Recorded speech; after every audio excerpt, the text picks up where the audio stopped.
nome do Pai, do Filho e do Espírito Santo. Amém. Bom dia. Hoje celebramos a memória de uma beata brasileira, Lindalva J. de Oliveira. Lindalva, irmã vicentina brasileira, nascida em 1953, foi vítima de um interno do abrigo onde trabalhava na Bahia, martirizada por defender sua castidade e a fé em Cristo. Foi beatificada em 2007. Destacou-se por sua grande dedicação aos pobres e idosos. Do Evangelho segundo São Lucas. Naquele tempo, Jesus voltou para Galiléia com a força do Espírito, e sua fama espalhou-se por toda a redondeza. Ele ensinava nas suas sinagogas e todos o elogiavam. E veio à cidade de Nazaré, onde se tinha criado. Conforme seu costume, entrou na sinagoga no sábado e levantou-se para fazer a leitura. Deram-lhe o livro do profeta Isaías. Abrindo o livro, Jesus achou a passagem em que está escrito: O Espírito do Senhor está sobre mim, porque Ele me consagrou com a unção para anunciar a boa nova aos pobres. Enviou-me para proclamar a libertação aos cativos e aos cegos a recuperação da vista, para libertar os oprimidos e para proclamar um ano da graça do Senhor. Depois fechou o livro, entregou-o ao ajudante e sentou-se.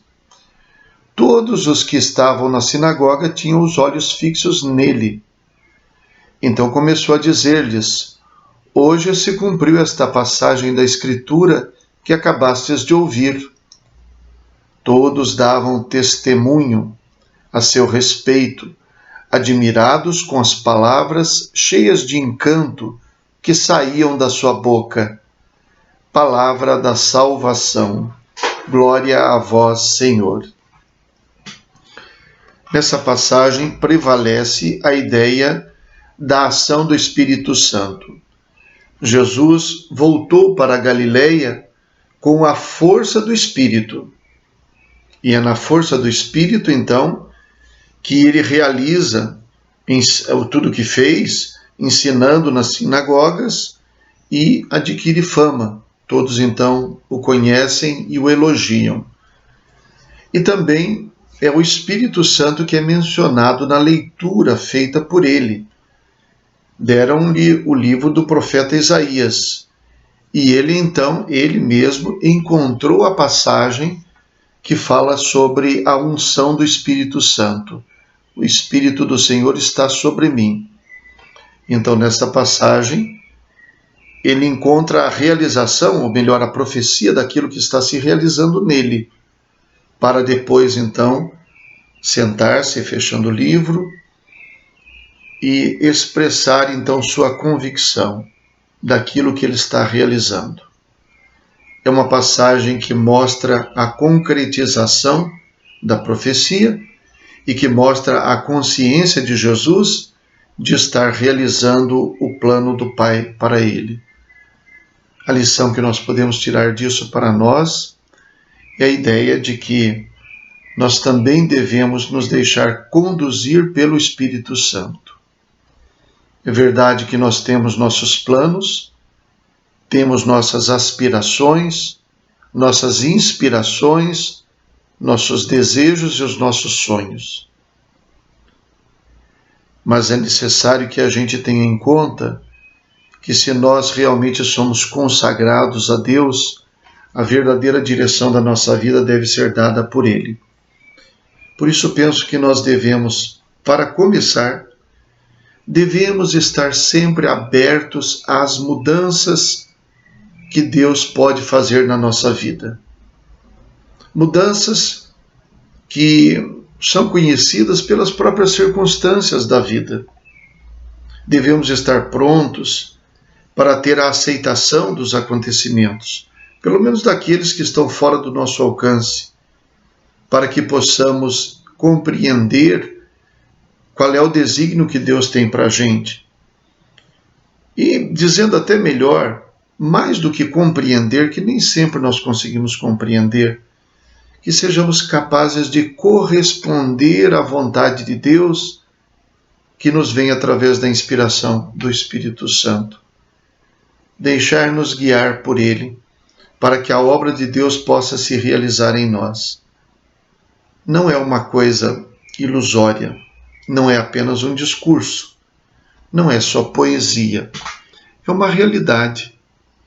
Talvez fosse um exercício bom para a nossa vida olhar para trás, ver os acontecimentos da nossa história, as mudanças que aconteceram. Nem todas foram desejadas por nós, muito pelo contrário. Algumas delas verdadeiramente nos tiraram de onde nós pretendíamos ir e nos colocaram em outra direção. Há uma passagem no livro dos Atos dos Apóstolos que diz que São Paulo estava para ir para um território e pretendia ir numa direção, mas foi impedido pelo Espírito Santo. À noite, ele teria tido um sonho no qual um macedônio aparecia, e o macedônio era uma pessoa, então, da região da Macedônia, na direção para a qual ele não estava indo. E esse macedônio, então, aparece pedindo a ele, vem nos ajudar. E parece que ele compreendeu que ali se tratava de uma inspiração pela qual ele deveria ir para outra direção. E nós sabemos que foi graças a essa decisão de mudar de direção que o cristianismo avançou para o Ocidente, para o nosso lado, chegando até nós. Que talvez, se ele não tivesse mudado esse seu rumo, o cristianismo não teria chegado até nós. Ele interpretou, não que sonhos sejam sempre sinais de algum desígnio de Deus, de alguma profecia, nada assim, mas ele interpretou este acontecimento naquele momento como uma inspiração. E as coisas depois, os acontecimentos mostraram que foi a ação do Espírito Santo que realmente o levou para essa direção e fez com que o cristianismo se difundisse por toda parte. Desejemos, portanto, estar sempre abertos à ação do Espírito Santo, nos deixemos guiar por ele. Rezemos. Ó Deus, que hoje nos alegrais com a comemoração da bem-aventurada Lindalva de Oliveira, concedei que sejamos ajudados pelos seus méritos e iluminados pelos seus exemplos de castidade e fortaleza. Por nosso Senhor Jesus Cristo, vosso Filho, na unidade do Espírito Santo. Amém. O Senhor esteja convosco, Ele está no meio de nós. Abençoe-vos Deus Todo-Poderoso, Pai, Filho e Espírito Santo. Amém. Bom dia, fiquem com Deus.